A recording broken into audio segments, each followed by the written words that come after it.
Hey guys, Ron here. Good evening, good day, whatever it is maybe for you. Tonight, I'm going to speak on a subject that I've alluded to a little bit. I did a vlog on Jack Ruby, and I think I did one on Lee Harvey Oswald. I'm not sure. Obviously, this is a very, very old case that I consider to be a cold case.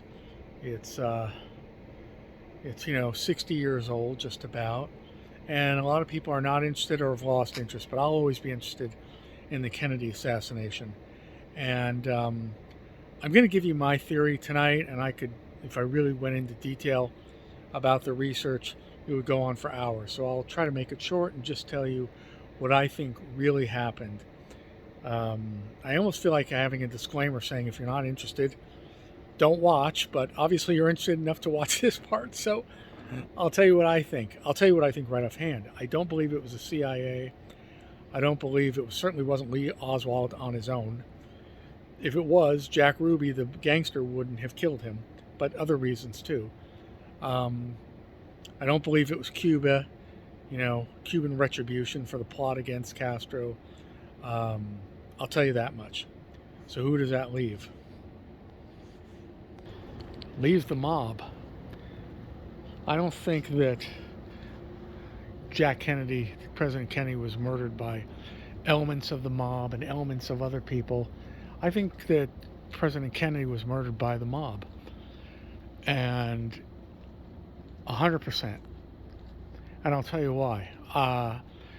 There's one thing you have to know. If you saw the Oliver Stone movie, which I saw, a lot of us saw it, the JFK movie, and I think 1991. That movie was based on a book and based on the life of Jim Garrison. Now, there's one thing you've got to remember about Jim Garrison. Jim Garrison, who was the DA of New Orleans, he did he did actually prosecute 1969 and lost the individual he thought was involved in the assassination. But you could call Jim Garrison's story and theories and prosecution anybody but the mob. Personally, I don't trust what Jim Garrison had to say, because you see, you can't be the DA of New Orleans or any politicians in Louisiana, certainly in the 60s, without being controlled by either directly or indirectly under the thumb of mob boss Carlos Marcelo, the most powerful mafia boss in the United States, really until his death in the 80s.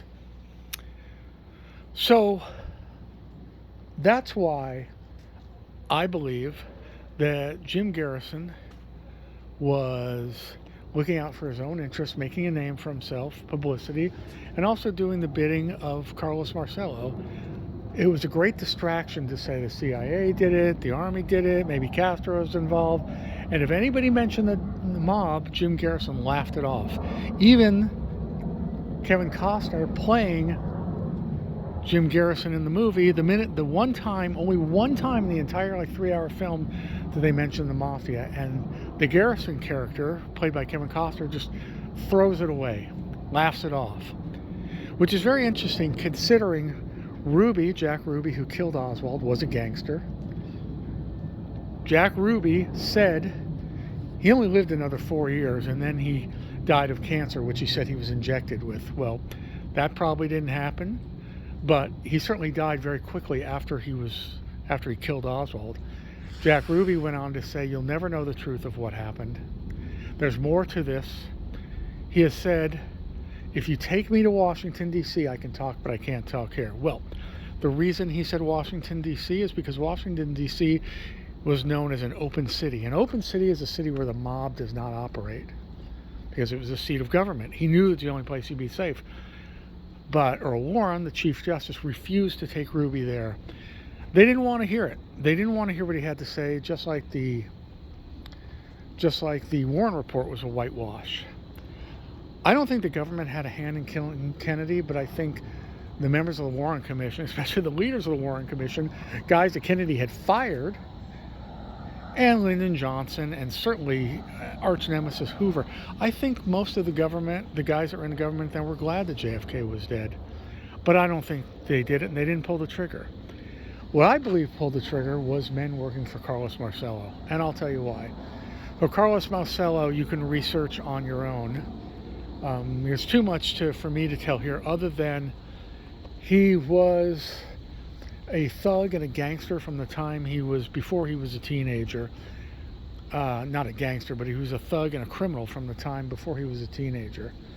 And by the 40s, he was a full-blown gangster. Actually, by the 30s.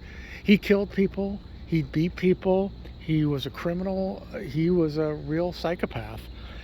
And Carlos Marcelo, by the early 60s, had grown to be the most powerful mafia boss in the United States, which is the oldest mafia family too.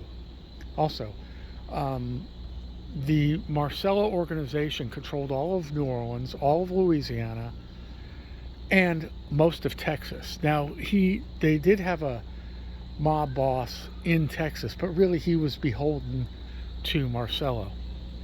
So Marcelo controls New Orleans and Texas. Now, why do those two places sound familiar?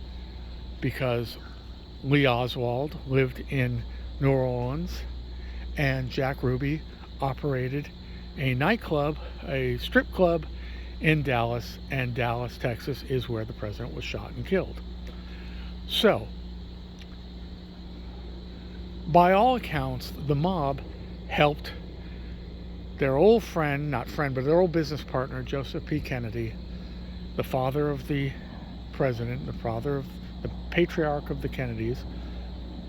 Joseph P. Kennedy was a bootlegger during Prohibition. He worked with the mob. He got to know these guys. Now, not that there was any great friendship or relationship after their business dealings were over, but old man Joe Kennedy would do anything to get his boys elected. And it is reported, several sources over the decades, that he asked for the help of the mob to get his son elected, and through Sam Giancana, mob boss of Chicago, they stuffed ballot boxes, they intimidated people, they got the unions, and the mob helped get Kennedy that slim victory. Now, Nixon knew it. He knew they cheated in that election, and he knew the mob helped out. But, Nixon had a lot of skeletons in his closet, too, and he knew that not only would he be branded sore loser, but that his skeletons would be exposed, and he just had to live with it. He had to live with the fact he knew he cheated. Now, 2020 wasn't the first election that's been called into question over voting irregularities and fraudulent votes and cheating. Even the 2016 one was from the other side, claiming Russian interference. The 1960 election, as I just stated, there were whispers about it everywhere, but without the internet, there was just a passivity. People just sort of accepted that JFK won by less than 100,000 votes. Today, it would be obviously a completely different story. There'd be an uproar on the Republican side in 1960, and they demand recounts and so on and so forth, and maybe they'd find out the truth. But they let it go, and that was that. People trusted government in those days, too, until Watergate, 12 years later, 15 years later. So,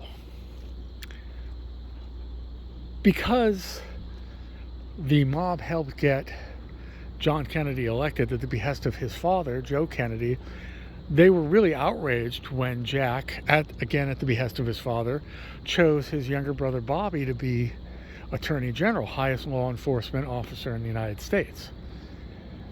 So, they didn't like the idea of it, but they accepted it and didn't know what was going to happen. The reason they were upset about it is because they knew that Bobby Kennedy had been one of the lead counsel in the McClellan Committee hearings in 1957, and he went after Jimmy Hoffa with a vengeance. And Jimmy Hoffa was to the mob a friend of ours, a friend of theirs. Hoffa was with the mob was with Hoffa. So they knew that Bobby Kennedy had a zealous streak in him to attack one of their own, really. I mean, not a made man, but Jimmy Hoffa. And they were afraid that they didn't know what he was going to do in his role as Attorney General. So Bobby Kennedy becomes Attorney General, and after the Bay of Pigs, the disastrous Bay of Pigs in 1961, a plot is devised to kill Fidel Castro in Cuba. A plot that went all the way, actually, up until, and that's another story that I can't get into, but the details of it went all the way up to the week that President Kennedy was killed, and Bobby Kennedy was very much involved in it. They were going to use a general. They had gotten a general of, I don't know if he was a general and admiral, I think he was a general under Castro, very close to Castro. I mean, like high up in the organization. And he was going to, they made a deal with him. He was going to lead the country after the United States had killed Castro. But that was the last deal. But that was the last plot. And it was to be done at Castro's beach house in Cuba. Of course, that fell apart when everybody's boss, JFK, got assassinated. But before that, in 1962, there was a plot to kill Castro using the American mob. Sam Giancana, the boss of Chicago, Santos Trafficante in Florida, and Carlos Marcelo in Louisiana. More so, Giancana and Trafficante were mainly involved in what became Operation Mongoose, plot to kill Castro using the mob. So the mob really, now of course that failed too. I don't know. I don't think they ever put any real effort into it. I think they just gave the administration lip service. But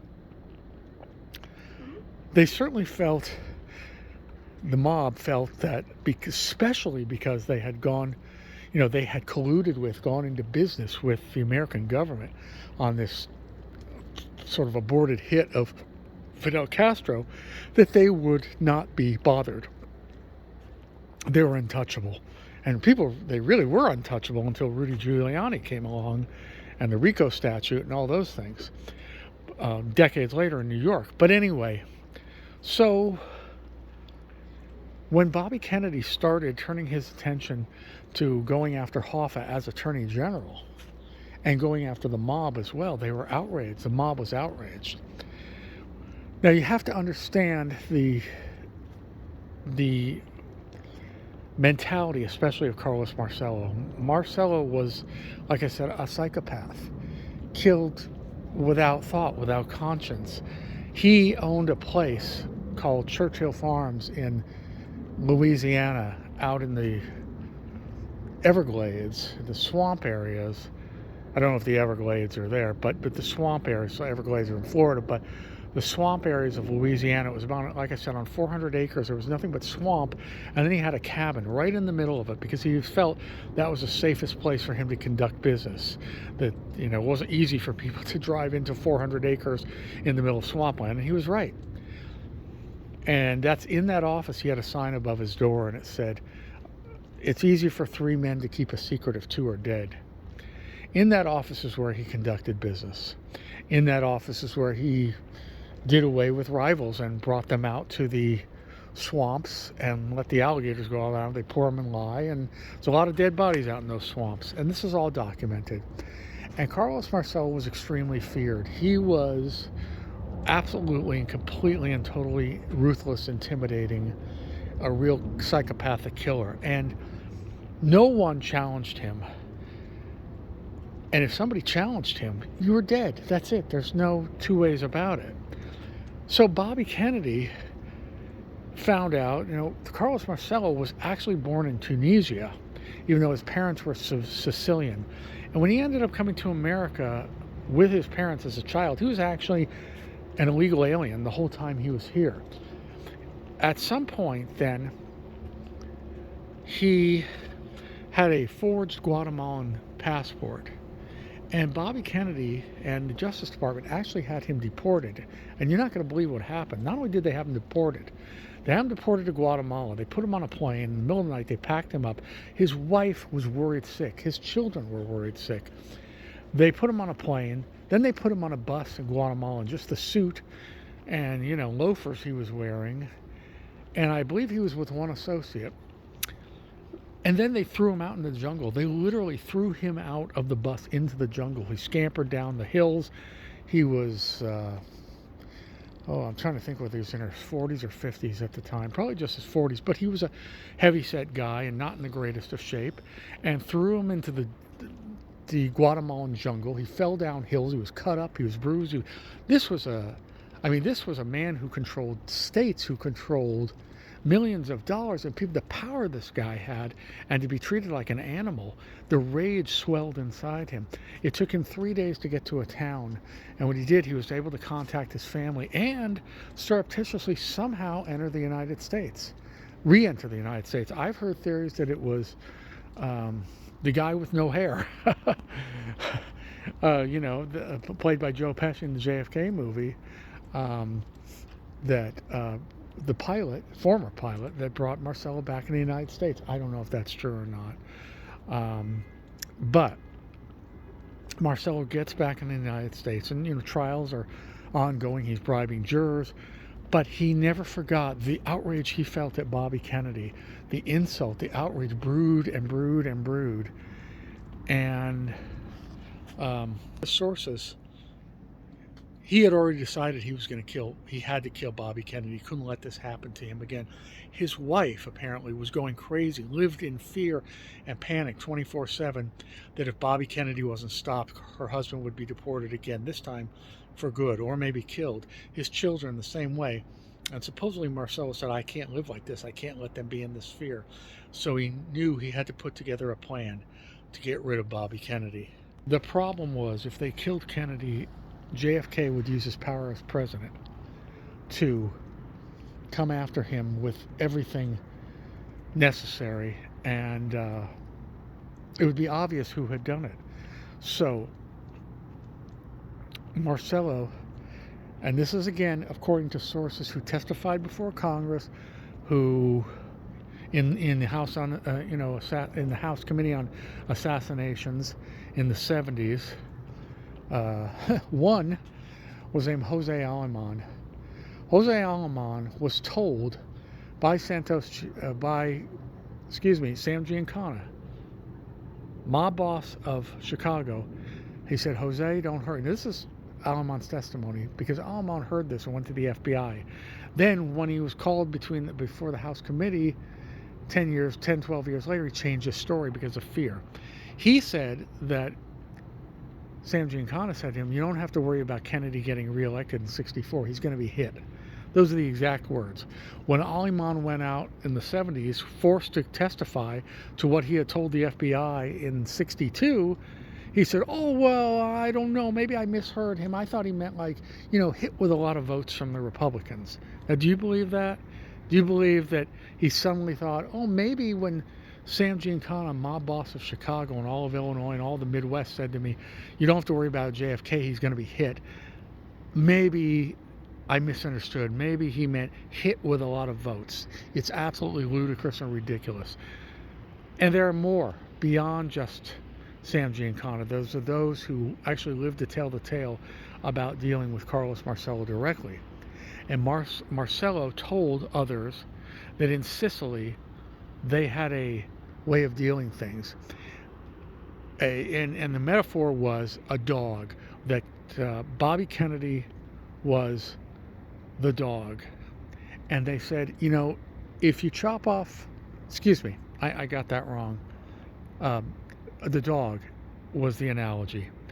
And they said, think of JFK as the head of the dog and Bobby Kennedy as the tail of the dog. Well, the real target was Bobby Kennedy. He was the one making life impossible for the mob, impossible for Jimmy Hoffa.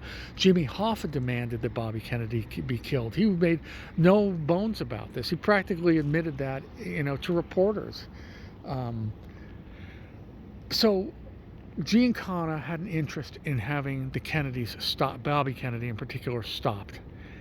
Trafficante in Florida did.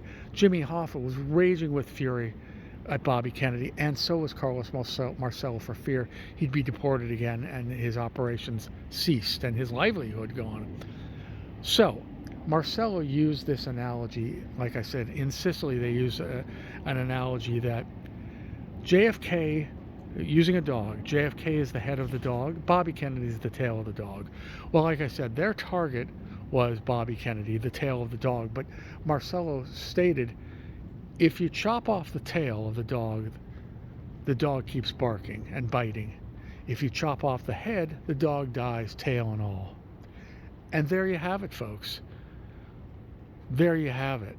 So what was done was an assassination of the head of the dog, which would therefore, I was about to say decapitate, which would therefore render the tail of the dog, the real target, Bobby Kennedy, utterly powerless without the backing of his brother, the president. And folks, that's exactly what happened. Now, Bobby Kennedy did eventually put Bobby Kennedy did eventually put, not Bobby Kennedy personally, but his Justice Department eventually put Jimmy Hoffa away, and Nixon got him out early after Bobby Kennedy himself was assassinated. So Hoffa only did a few years. But when Jack Kennedy was assassinated, Bobby Kennedy's ruthless pursuit of the mafia stopped immediately, just about immediately. It worked. The mob was able to consolidate their power and keep growing and keep growing and keep being successful. Bobby Kennedy, within a year, got out of government and ran for Senate in New York, as we know, and was a senator for 4 years. And then he ran for president, and he might have won had he not been assassinated. So essentially what happened was Marcelo, who was later caught on tape talking to his cellmate, they finally got him in the 80s, a racketeering charge, and his cellmate had a radio in the cell, but it was really a recording device. And Marcelo admitted the whole thing to him, if you believe this theory, if you do the research and believe it, that he hired the assassins through Canada. They came in through Michigan, and that was a route that he used, and then he got them out and got them back to Europe. That this was a Marcelo operation. Now, how does Jack Ruby fit in? Well, Jack Ruby, the theory goes that they thought that Oswald would be killed by the police, and that their people in the press would implicate, people they had on the payroll in the press, I should say, that the mob had on their payroll in the press, would implicate Oswald after he was dead and say, well, the assassin was this guy Lee Oswald. He was a communist. He was pro-Cuba, pro-Castro, and he was killed by police, and sorry, but not going to be any trial. That was the hope. When that plan didn't work and Oswald lived and he was in the police station, even though unfortunately a lot of law enforcement there were on the take and under control, there was a chance that he could talk, and he could not be left alive. Oswald was too dangerous to be left alive. So my research showed me that while Jack Ruby, true name Jack Rubenstein, while he controlled ran the day-to-day operations of the strip club in Dallas, well, also the show bar, but the Carousel Club, that the true owner was his boss, Carlos Marcelo, and that he was called out to Churchill Farms by Marcelo, and Marcelo accused Ruby of skimming off the top, stealing from him, stealing from the club, stealing from Marcelo. Now, we don't know whether this is true or not, but Marcelo apparently used that leverage to say, you've been stealing from me, from the club, my profits, my money, taking more than you should. If you don't do what I ask you to do, you're going to be killed, or your sister's going to be killed. And he had a sister very protective of. And Ruby had no choice. And he told him his job was to kill Oswald. Ruby knew the layout of the police station. He knew a lot of the police for a variety of reasons. A lot of them went to his strip club. He knew them. He knew the layout. He was let in. Why was he even there? Why was he let in with a pistol? And he killed him. And he went on, Ruby, as we know, went on. He was to say, as I stated in the beginning of this video, I think even the JFK movie, he says it, take me to Washington and I can talk, but I'm not safe to talk here. And Earl Warren said no. He said there's more involved in this. He's on film saying there's more involved. You'll never know the truth behind what happened.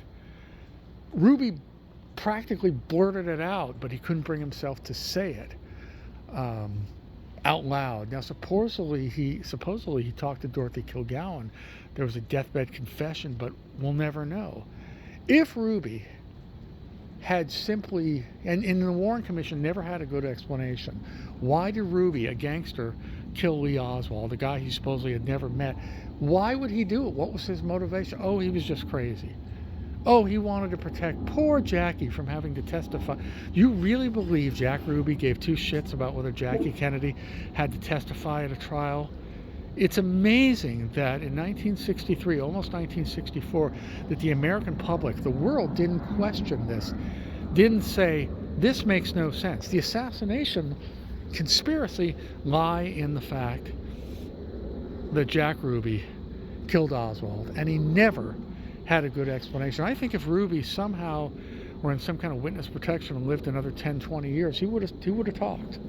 But I feel he was protecting his sister, and I think he knew his days were numbered, but he was, like I said, protecting the few loved ones he had. He even said, Ruby himself even said, if I loved President Kennedy so much, by the way, why wasn't I at the motorcade in Dallas?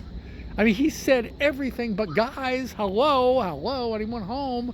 I'm trying to tell you something without saying it outright. Why wouldn't Earl Warren let him go to D.C. to tell them the truth, his truth, about why he killed Oswald, why he silenced him? All you have to do is connect the dots.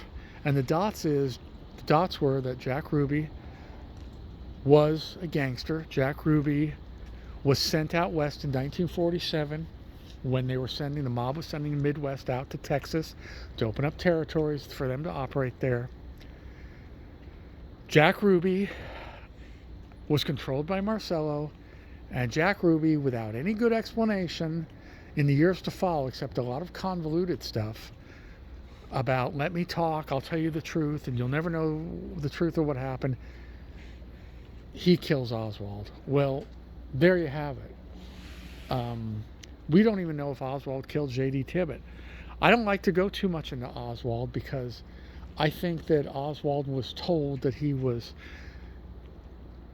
under some certain mission that he was going to fulfill. I don't even know if Oswald was one of the shooters. He might have been, but I believe he was told to meet his contact, maybe a CIA contact, that he was told to meet his contact at that movie theater where he ended up, or possibly even the shoe store where he went before that. But when he got there and he saw police starting to come by, he knew that he had been set up, especially when he got to the movie theater and he was put under arrest. I think Oswald knew he had been set up, and he was shocked at what was happening, and I don't think he was in a position to talk, and if he did, the notes made by Hosty, the FBI agent, were torn up and destroyed. Lots of questions, folks, but line is, class is off. I believe Carlos Marcelo, with the blessing of Giancana and the help of Giancana of Chicago, who is himself, by the way, you want to know what happened to Sam Giancana, mob boss of Chicago? Well, he was supposed to testify at the House. The Congress had an investigation into assassinations, and the House Committee on Assassinations, it was in 1976. Giancana had been called to testify. Now, he probably would have taken the fifth, who knows? But we'll never know, because somebody must have felt like they didn't want to take a risk, because he was murdered. He was murdered in his home. Must have been somebody he knew shot him around the mouth. The old Sicilian message, don't talk. This is a warning to others, don't talk. He was killed. Johnny Roselli. What happened to mobster Johnny Roselli? Well, he ended up cut in two in a barrel in Biscayne Bay, also murdered before he could testify. That's what happened, folks. That's where it all went. Trafficante lived. We know Jimmy Hoffa was murdered. right around the same time. But that also had to do with him trying to take back control of the Teamsters, which the mob didn't want him to do. All the players were killed except Marcelo and Trafficante. And Trafficante, as told by his former lawyer, Frank Rengano, Trafficante celebrated, Rengano said, when he heard that JFK was killed. And over the years, bosses say, we got him, we took care of that Bobby, didn't we? Took care of him. If you do the digging, the evidence is there. It's just whether you choose to believe it or not. That's what I say, folks. I came to this conclusion from research, and it makes sense to me. They needed to get rid of Bobby Kennedy because he was persecuting them, and they might have been put out of business permanently had Jack been reelected in '64, and had Bobby been able to run the Justice Department for another 4 years.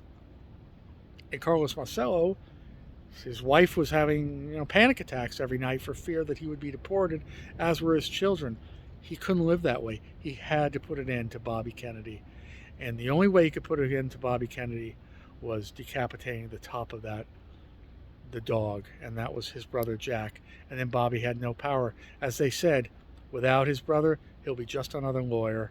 And that's effectively what happened. He became feckless. And like I said, with Lyndon Johnson, another sworn enemy of his, now president, he left the administration quickly, became a politician, ran for Senate, and then was going to run for president. And who knows what would have happened if he were president. I've done a vlog on him too, on his assassination. Who knows who really killed? We know Sirhan fired at least some of the bullets in the room that night. We know he was there. He claims he doesn't remember anything. Did somebody set up Sirhan? Who knows? Another story. All right, guys, that's my theory. Let me know what you think. Ron here. If you like the channel, please subscribe. If you do subscribe, hit the bell icon at the next to the subscribe button. Please give me likes, and I'll see you guys at the next location. Thanks a lot. Bye-bye.